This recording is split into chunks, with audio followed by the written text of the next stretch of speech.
One chance, one life, one take. Hello and welcome to Dead Funny, Dead Serious. This is the 30 End of Life Doulas in 30 Days series. My name is Mitzi, I'm the host, and today our End of Life doula is Tracey Walker. Hi, Tracey. Hi, Mitzi. Thank you for having me. Oh my gosh, thank you for being here. Tracey is coming to us from Southwest Michigan, if I can speak, and your business is Let It Be End of Life Planning. Mm-hmm. Awesome. Let's dive in. Why did you become an End of Life doula? Well, the short answer is pretty succinct. I believe death is the meaning of life.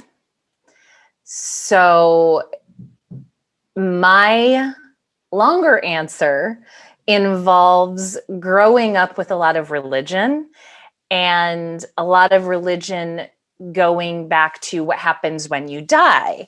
So I grew up in a lot of Western religion, and then got into not knowing that I was trying to figure out what is the meaning of life, existentially, being a kid or a teenager, but that really led to it. And I started exploring death and thanatology and not really knowing. I got into medicine and I couldn't decide between animal and human medicine. So I kind of did both, straddled that fence.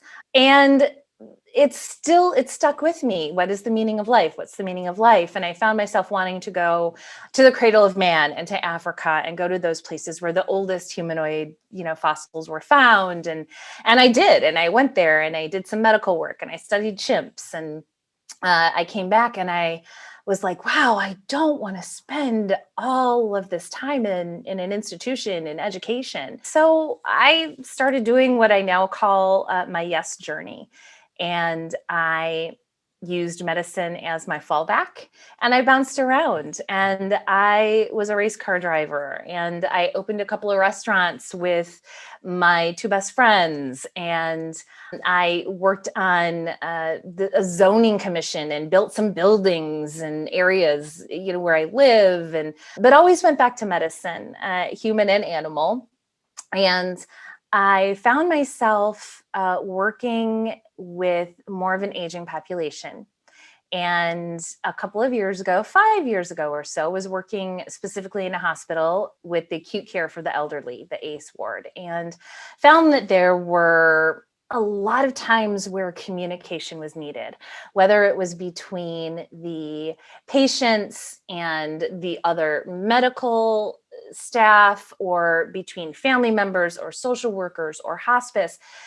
And that really got me thinking. So I went into, how can I help these people? I don't want to be a social worker. And I was volunteering for hospice.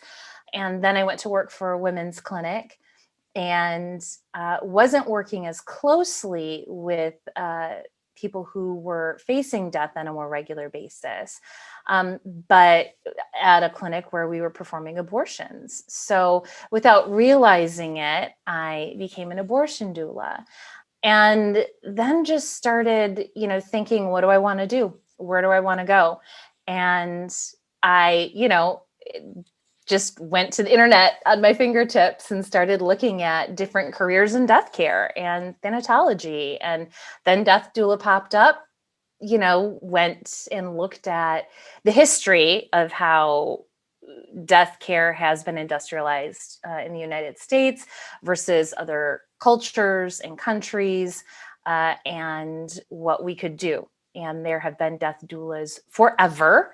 That may not be what it's called or what we were called in those cultures, but there have been people in our communities who've helped each other give birth and die. And so I've just gravitated back toward that, in taking all of these wonderful tools and pieces of my yes journey and being able to use those. So that's how I got here. Did your yes journey take you from were you doing yes when someone said, hey, do you want to drive race cars? And you said yes. Mm-hmm. That part of your, and then a restaurant, and you said yes. You were living your own yes man movie. Yeah, pretty much. And I am not an educator by education. And I said yes. And I ended up teaching nursing for 10 years and loved it.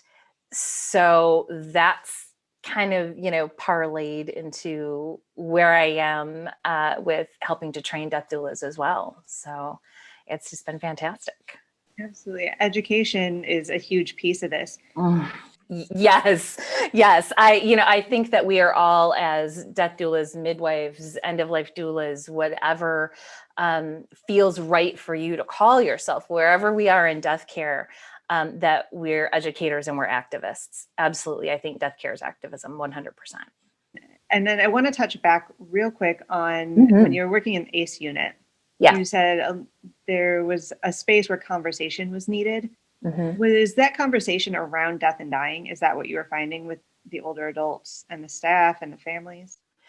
What it was were the tangible things, the aspects. I would get patients saying to me, everything from when you see my daughter, make sure you let her know that the good china is hidden in the basement under the box spring mattress, or, let the nurse know that I don't like getting my pain meds at this time, or I don't like this kind of food, or when my son comes around, make sure to tell him to do this and this and this with my dog, or I don't have my living will, or I'm changing my DNR wishes. So there were those types of communicative things that come up when somebody is facing their mortality, with the, death being the meaning of life and those things that you're thinking of.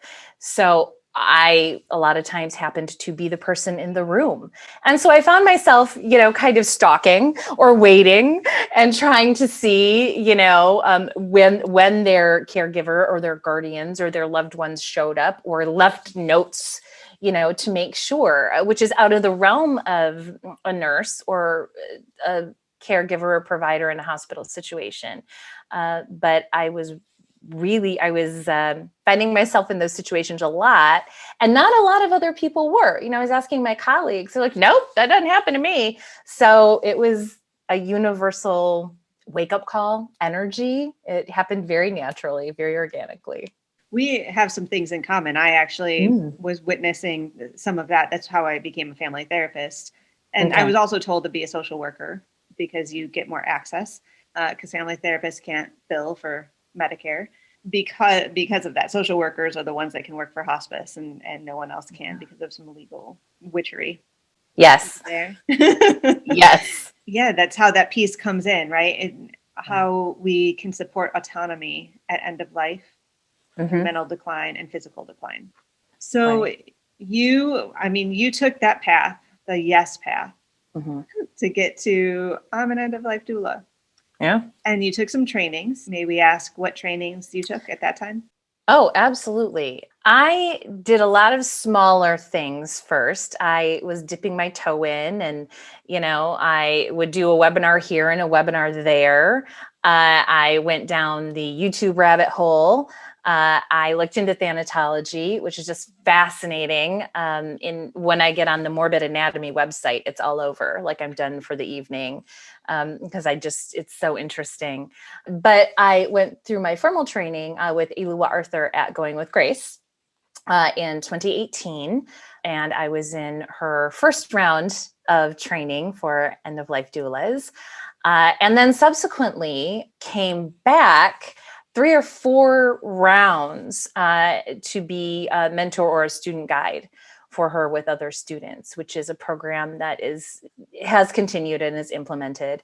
And then last year, I formally came on as the program director of Going with Grace. So now I have the fun time and the privilege and the honor of working with Elua and getting back to education and helping to write curriculum and train death doulas and be involved in a totally different way that really fulfills that educator side of me that I loved so much, that, I'm in contact with students and training. And we have seen a rise in people who want to attend trainings. We cap our training because we want to make sure that a doula can spend the time that she needs with the students, which is fantastic.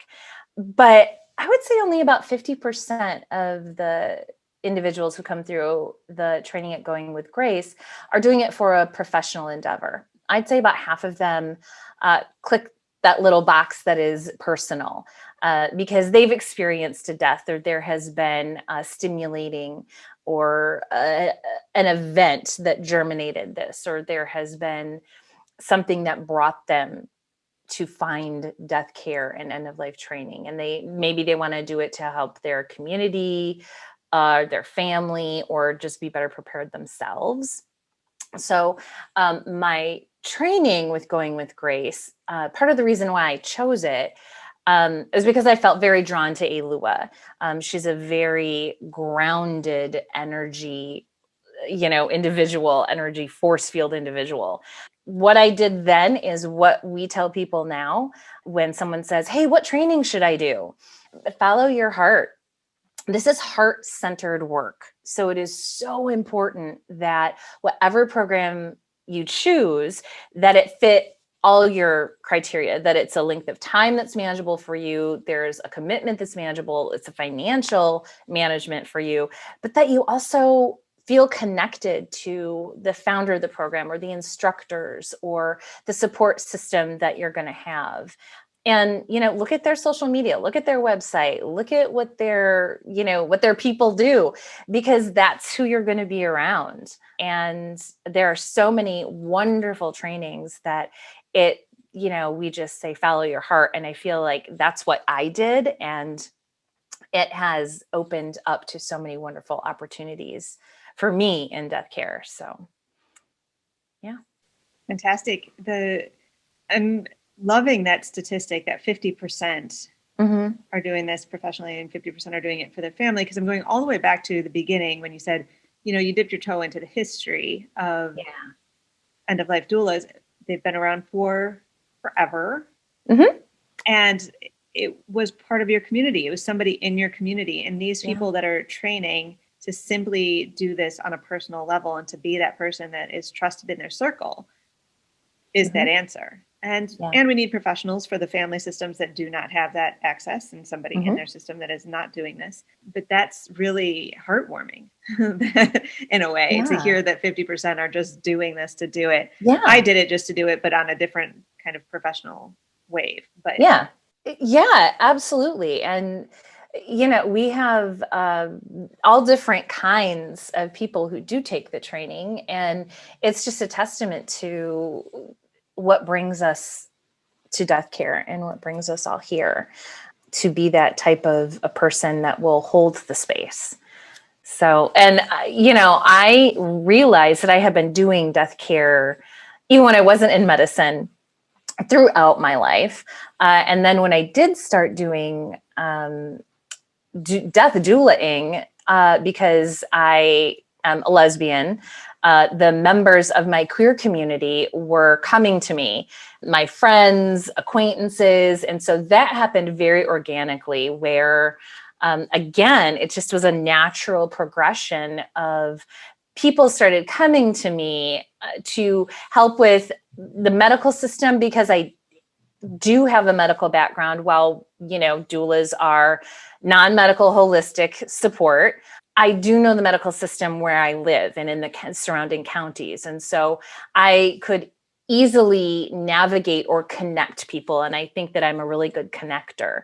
And if an unmarried gay couple was looking to secure X, Y, and Z for their end of life wishes, I could help them with that. Or if somebody was farther along in a hospital situation, what do we need to do to make sure that the person they love can facilitate their end of life wishes? All of those things, down to making sure that for end of life celebrations, your correct pronouns are used, because that can be a minefield depending on where you live. Because there are no federal regulations, it goes to state and it goes county, and then municipalities and towns, and In some places you can bury your grandma in the backyard if you want to, if you have the right permit. And in other states, don't even think about it. So everything is different because we don't have any federal regulations. So I got really versed within the queer community and what we needed to know here where I live. So that also happened very naturally, which was fantastic because there's a lot of support that our elder queer family needs because we're 2 times more likely to need that type of care because we live alone. We are 4 times less likely than a heteronormative person. We don't have children a lot of times. It takes a little more work. So a lot of times that's how that family unit works. And the younger persons in the family take care of the elders. And when you're looking at a specific, section of individuals that don't necessarily have that already in their system, then what happens? And so a lot of LGBTQIA individuals end up being caregivers as well for, the elders in their community, which is fantastic. And so I've naturally found myself in that place too, which, warms my heart. Would you say that you help with the paperwork on Yes. that level as well? Yeah. Excellent. What kind of paperwork would be useful in those settings? It depends on where you live. It's pretty much the same. It's pretty much the same. I mean, as long as you have those things in order, with your power of attorney, your healthcare proxy, your medical proxy, if you have your DNR, your POST, your VSED orders, if you have those things in order, and in some areas you need to have them notarized or witnessed, or you need to file them with probate court. Once it gets to a certain level, you do need to engage an attorney to make sure that you have a trust, depending. And there are different forms that you may need depending on what you want done with your body for body disposition. There are specific forms that you need to have on file. Depending on where you are, if you are a trans individual, for pronoun usage, especially if you have family members or your legal next of kin is somebody who has not been supportive of your life or you, then that's absolutely paramount that you make sure that you research what you need in your county or your state to ensure that your family, chosen family or biological family, honors your wishes, so that just by default, somebody legally can't step in. And that happens, in all kinds of situations where you might have estranged family members who come in upon a death. It doesn't happen only in the queer community, but that's where I see it happen the most often. These are the spaces where having your paperwork done to allow your family of choice, yes, that proxy, is really important. And so I'm going to put in my 2 cents here that anyone that's listening to these episodes and is working in the end of life field needs to understand this, needs to understand that we need to be advocates for folks and plant the seeds that we're open to having this conversation out in the public, into your circle and the other circles, right? What is that? Concentric circles, right? To get that out there, so everyone knows that this is a conversation that you're safe having, that there's knowledge out there that people want to help in that situation, because family of choice is just so dang important in these settings. Yes. And in my side, I'm uncertain if using the term elder orphans, that comes up for us often, and making sure that you have all your paperwork right in order. It's such a taboo subject. We have those taboo subjects, especially over here with our Western culture. I mean, it's politics, it's sex, it's death, it's religion, it's abortion. So, hey, I mean, I got the queer thing covered. I got abortion covered, but because I work with abortion doula services with a women's clinic, and doing death. So there are also ways to kind of help if somebody's not comfortable talking about death. There are little ways you can kind of sneak stuff in. I like talking about music a lot and asking people, what song do you have to play? Do you want played at your celebration of life or your funeral, your memorial, whatever you want to call it, your party, or do you have a playlist? They're seeing lots of playlists. If you just search for funeral playlists, you'll find a lot of them, which is so cool. One of my favorite things, especially when we have new classes start, is to ask students, what would be your song, your one song, and then make a playlist for everybody that has everyone's song in it. And the death deck is great too. Those have, wonderful questions. A lot of them get a lot more existential. But there are also things that are not part of the traditional, 5 forms you need to fill out before you die. Like, what are all your passwords? What do you want done with your pets? If you have 2 sets of glasses in your cabinet, we need to know which one came from Great Aunt Beulah that means something to you and which ones you got at the dollar store that you just use for parties. So those types of things are, just going through and taking pictures. It's so easy now digitally, and saying, oh, let's tag this for this person or make a document. I do a lot of that. So it's definitely much easier to document everything nowadays, but it's not as easy to emotionally do it. So having somebody like you around to help with that process, we do have to put that on people's radar that this is possible, that there is support out there so you can get these goals accomplished. Yeah. And most often when I tell someone what I do in a situation or when I meet someone, when the question comes up, there's that, okay, do I have the energy to talk about this right now? Or do I just kind of let it go? Or do I say I'm in education or I'm in healthcare or I work for myself? Inevitably, I say, oh, I'm a death doula. What is that? What I think it is? Or what is that? Or I've never heard of it. And you explain. And it's more than likely oh my gosh, I wish I would have had you when. My father, brother, mother, sister, aunt, uncle, community member died. And then it's such a wonderful open door that happens because people share the most beautiful stories. And I love asking about somebody's loved one. It's that, adage that it's okay if you say their name or ask about them. It's not like you're reminding us of them and we'd forgotten. It's important to say the names of people who have died and ask those questions and continue that legacy.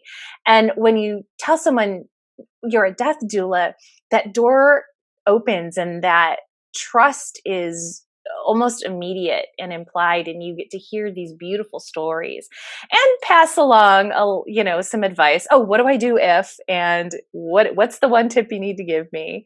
So that I like too. So I think that I'm educating one social interaction at a time. When we can get back out there and socially interact, but it's a little bit of just a little piece of education every day. It is. I even this morning I went to Trader Joe's and the guy said, "What are you doing today?" And I said, "I'm doing a podcast, I'm interviewing someone." And he was like, "Wow, what's the interview about?" And then he was like, "Oh, maybe I shouldn't ask." I'm like, "Well, I'll tell you, but you probably won't."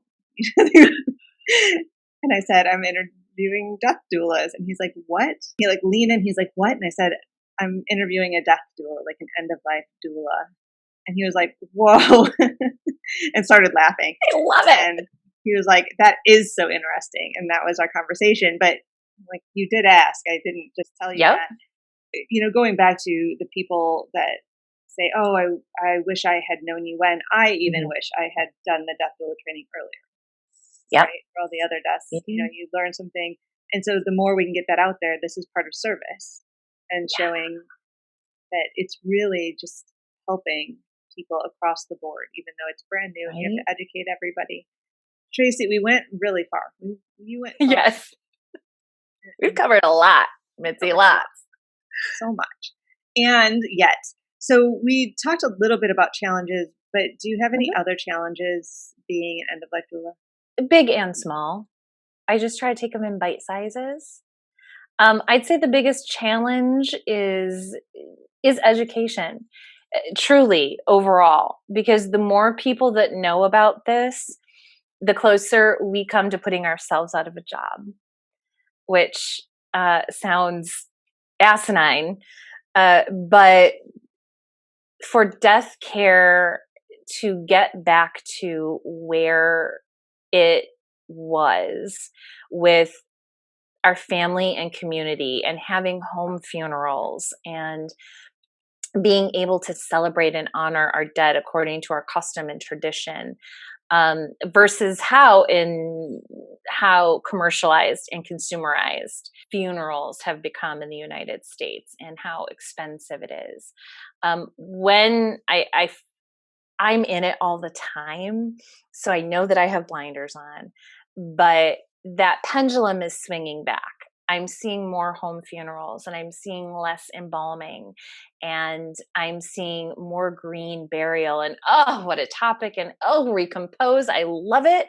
And green burial is such a broad umbrella of a term because that can mean so many different things. It can mean aquamation. It can be, recomposing. It can be, scattering, well, not quite ashes, but it can mean all kinds of different things. Bury me at the base of a tree. So even that is exciting. So a big challenge for me is focusing, because you're doing 30 doulas in 30 days and we're all different because it's such a broad category. Death is huge. So there are so many areas. So education for me is a challenge. And in my abortion doula services, I work very closely with a women's clinic here. And that's mainly how I get those clients, and by referrals. Hanging my shingle as an abortion doula, that's also not something, you don't know what you don't know. Someone who's going to be having an abortion doesn't necessarily know that they need it or that they want it, or don't even think of it.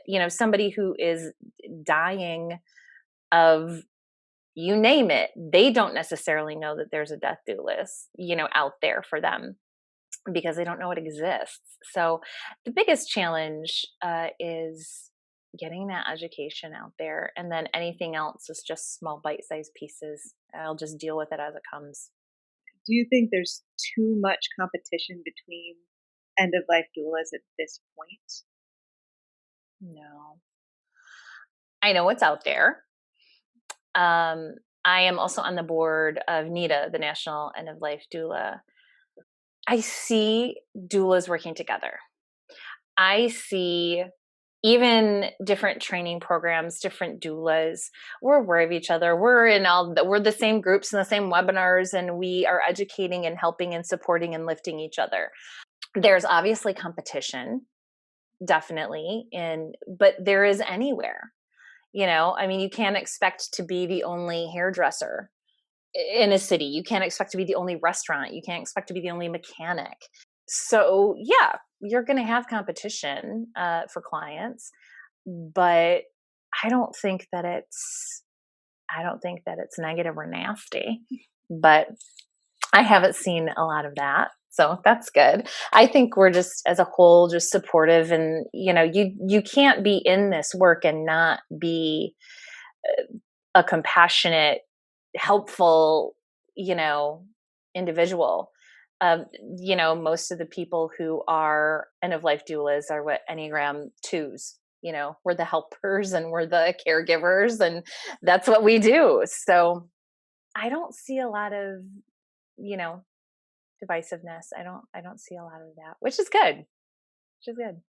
I'm hoping with that question, and I love your answer, because I was hoping with that question that anyone that's thinking about becoming an end-of-life doula, and they're thinking, oh, there's so many end-of-life doulas now, especially if you see the trainings, and there's a lot of trainings, and there's a lot of people in these trainings. Everyone is so different. I hope everyone, if they're hearing this is the first episode they're hearing, that they listen to all of them, because it takes every single different kind. And it was part of the reason I did this, is that I have a handful of end-of-life doulas here in Seattle that I know and care about as humans. And they are all so different. And the reason I got to know them is so if my client needs an end-of-life doula, one of my clients, that I can refer them to multiple people and they can find one that fits for them. And they are all different, and they all are good for all of my clients in different ways. And yeah, so the competition, I'm hoping that it just doesn't scare anyone away from doing the work. If they're drawn to this, continue working at it, because you're needed. Yeah. And everybody, the specialists are specialists for a reason. And there are definitely ways where you can specialize in being a death doula. I have a couple of different areas. I work within the queer community. I do Swedish death cleaning. I work in abortion doula services. I also do pet bereavement and paperwork. Yay, paperwork, which not a lot of doulas like. I particularly don't work with children. That's just not an area where I feel as comfortable. And I know many doulas who are fantastic and wonderful at that. So why would I try to do that when they can do it better?